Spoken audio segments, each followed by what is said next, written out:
In this question, a grounded metallic ball of radius r is placed on the center of a uniformly charged thin insulating disk of radius capital R, where capital R is much greater than small r.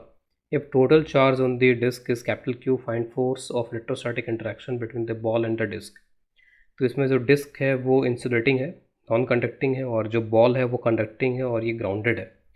तो जो ball grounded है उसका potential फिर यहाँ पर zero हो जाना चाहिए, since this is a metallic ball और इसको अर्थ किया गया है. तो फाइनली इस पर कुछ इस तरीके का चार्ज यहाँ पर अर्थ से आ जाएगा जिसके वजह से इसका पोटेंशियल जीरो हो जाएगा.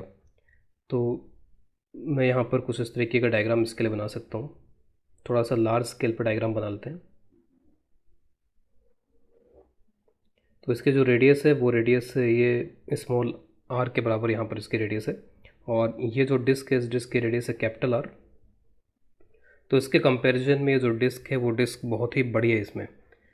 तो पहली कंडीशन तो हमें ये लगानी है कि इसका पोटेंशियल जीरो हो जाएगा, और इसका पोटेंशियल यानी कि खुद के चार्ज के वजह से भी होगा और ये जो चार्ज इसके ऊपर है इसके वजह से भी होगा. तो इस पर टोटल चार्ज दिया हुआ है कि क्यू के बराबर है यहाँ पर ये. तो total charge on this disc is capital Q,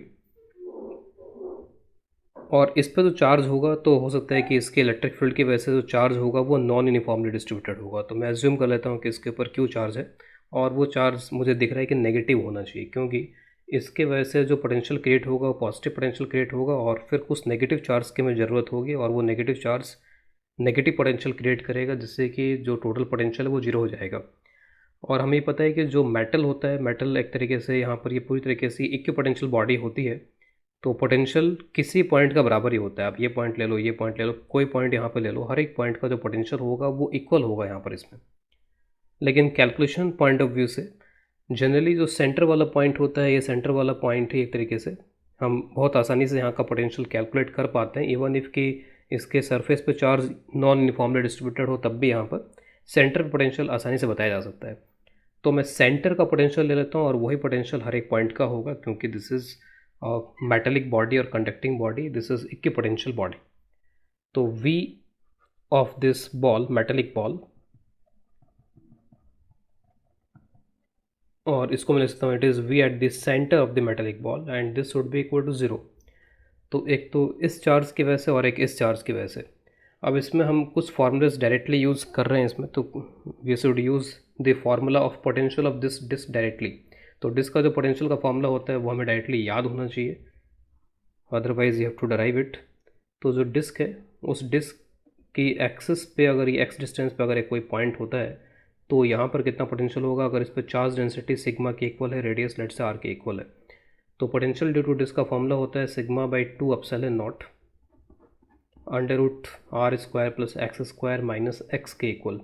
हमें इलेक्ट्रिक फील्ड की जरूरत पड़ेगी, तो इलेक्ट्रिक फील्ड का फॉर्मूला होता है sigma by 2 epsilon naught 1 minus X divide by R square plus X square. कुछ इस तरीके का फॉर्मूला इलेक्ट्रिक फील्ड के लिए होता है.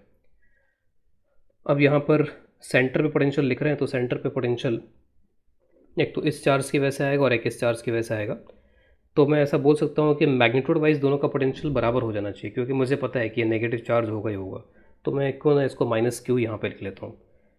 तो दोनों के जो पोटेंशियल्स उनके मैग्नीट्यूड बराबर होंगे, या दोनों का समेशन अगर करेंगे साइन के साथ में, तो यहाँ पर पोटेंशियल जीरो हो जाना चाहिए. तो मैं लिख देता हूँ यहाँ पे डिस्क की वजह से पोटेंशियल और एक्स की वजह से पोटेंशियल. तो जो डिस्क का पोटेंशियल होगा, अब इसमें एक अप्रोक्सीमेशन यहाँ पर मैं लेने जा रहा हूँ. जैसे यहाँ पर ये जो एक्स है वो एक्स काफ़ी स्मॉल है. अगर एक्स काफ़ी स्मॉल है तो इसको माइनस करने से कुछ फ़र्क नहीं पड़ेगा, और यहाँ पर आर के साथ में इसको प्लस करने से कुछ फ़र्क नहीं पड़ेगा. तो एक तरीके से मैं बस इतनी क्वांटिटी को लेकर के आगे बढ़ सकता हूँ यहाँ पे. तो जो डिस्क की वजह से पोटेंशियल आएगा उसको हम डायरेक्टली यहाँ पे लिख सकता हूँ sigma R divide by 2 epsilon naught. ये जो अप्रोक्सीमेशन यहाँ पर दिया गया है, इस अप्रोक्सीमेशन का मैं यहाँ पर यूज़ कर रहा हूँ. तो this is the potential due to disc, जिसमें मैंने ये जो क्वांटिटी है जो एक्स यहाँ पे आ रहा है, एक्स यहाँ पर आर के इक्वल होगा इसके लिए. तो X is equal to small R, क्योंकि यहाँ से डिस्टेंस जो होती है वो एक्स होती है, जो कि आर के बराबर यहाँ पर दी गई है. इन दोनों टर्म को मैं यहाँ पर नेगलेक्ट कर रहा हूँ. I am neglecting this two terms. तो ये डिस्क का पोटेंशियल हो गया और इसका पोटेंशियल हो जाएगा. तो इसका पोटेंशियल सिंपली आप यहाँ पे अब देखो कि भले ये नॉन यूनिफॉर्मली डिस्ट्रीब्यूटेड चार्ज होगा, लेकिन ये हर एक पॉइंट जो है वो इक्वी डिस्टेंट होगा. तो जब भी इस तरह की सिचुएशन आती है कि हर एक पॉइंट अगर इक्वी डिस्टेंट हो, तो सिंपली पोटेंशियल क्या हो जाता है के क्यू डिवाइडेड बाय वो इक्वल डिस्टेंस. ठीक है. तो के यहाँ पर 1/4 पाई epsilon not, charge minus already मैंने लगा दिया यहाँ पर इसमें, और divide by this are.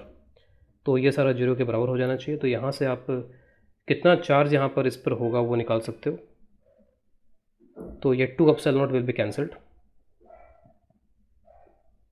Charge की जो वैल्यू आएगी वो वैल्यू यहाँ पर हो जाएगी 2 पाई एप्सिलॉन नॉट कैंसिल हो चुका है इसमें, sigma R capital R into small R. तो this is the value of charge.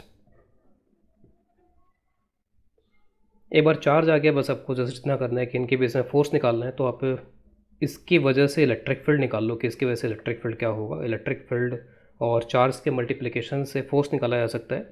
Again यहाँ पर एक अप्रोक्सीमेशन यूज़ कर रहे हैं क्योंकि ये जो डिस्क है वो डिस्क इस चार्ज के लिए इनफाइनाइट डिस्क की तरह वर्क कर रही है, क्योंकि डिस्क की साइज़ बहुत बड़ी है as compare to this charge. एक तरीके से पॉइंट चार्ज की तरह आप इसको ट्रीट करो with respect to the disc.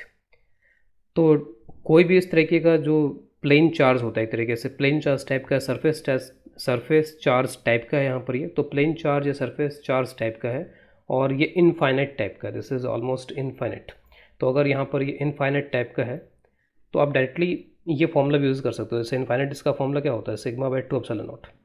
तो कोई भी अगर एक प्लेन चार्ज है और उसके बहुत नज़दीक वाले पॉइंट्स की अगर हम बात कर रहे हैं, पॉइंट्स अगर बहुत ही नज़दीक में है तो बिल्कुल इनफाइनाइट डिस्क की तरह बिहेव करेगा। क्योंकि इनफाइनाइट डिस्क का प्रैक्टिकली मतलब ही क्या होता है, अगर कोई, जैसे मैं बोलता हूँ कि यहाँ पर ये इनफाइनाइट प्लेन चार्ज है और इसके वजह से यहाँ पर ये sigma by 2 epsilon electric field है, तो इनफाइनाइट का मतलब ये होता है कि ये जो पॉइंट है, प्रैक्टिकली मैं बात कर रहा हूँ यहाँ पर, तो इनफाइनाइट का जनरली मतलब क्या होता है कि जो पॉइंट है वो पॉइंट इस, जो भी यहाँ पर ये शीट है, इस शीट के बहुत ही नज़दीक है, इस प्लेन के बहुत ही नज़दीक है और ऑलमोस्ट सेंटर वाले रीजन में है।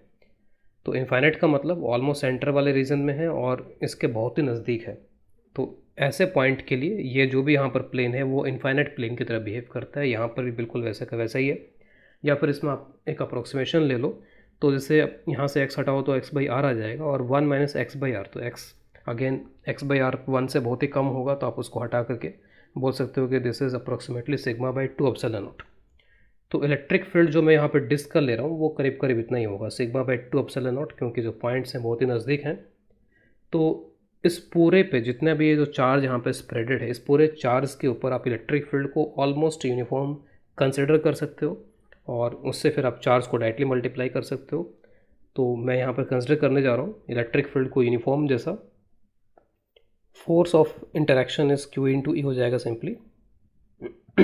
तो चार्ज की वैल्यू आपके पास में है 2 पाई सिग्मा आर आर और इलेक्ट्रिक फील्ड की जो वैल्यू है वो sigma divide by 2 epsilon not. तो ये 2 और ये 2 भी यहाँ से कैंसिल हो जाते हैं और उसके बाद में आप ये लिख सकते हो pi R R into this sigma square by epsilon naught. Sigma की वैल्यू आप पुट कर लो, सिग्मा इस पर चार्ज डेंसिटी है और क्योंकि ये इंसुलेटिंग है तो इसके चार्ज में कुछ चेंज नहीं आया होगा यहाँ पर। अगर ये इंसुलेटिंग ना होकर अगर कंडक्टिंग होता तब चार्ज को डिस्टर्ब कर सकता था, लेकिन इसका चार्ज है, अगर इंसुलेटिंग है तो हम ये मान के चलेंगे कि charge is still uniformly distributed. तो सिग्मा की जो वैल्यू होगी वो हो जाएगी Q divide by pi R square. तो हमें सिग्मा स्क्वायर चाहिए तो इसकी स्क्वायरिंग कर लेंगे। तो force is pi R into R by epsilon naught. Sigma square is Q square divide by pi square R S to power 4। जो cancel होते हैं उनको कैंसिल कर लेते हैं, तो पाई एक कैंसिल हो जाएगा, एक आर कैंसिल हो जाएगा, यहाँ से इट विल बी 3। तो final answer should be Q square R divided by pi epsilon naught R cube. So this is the final answer for the force.